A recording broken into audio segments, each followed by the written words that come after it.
ஸ்ரீ லலிதாம்பிகையின் ஆபரணத்திலிருந்து வித்யை மற்றும் ஞானத்தின் வடிவமாக குழந்தை வடிவில் அவதரித்தவள் பாலாம்பிகை.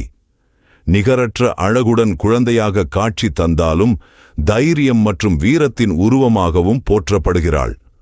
போர் புரிவதில் அசாத்திய ஆற்றல் பெற்றவள் பாலாம்பிகை. பாலாம்பிகையின் அவதாரமே ஒரு போரின் நிமித்தமாக ஏற்பட்டதுதான்.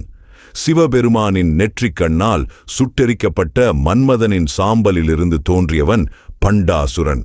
தன் தவத்தின் பலனாக வரங்கள் பல பெற்றவன்.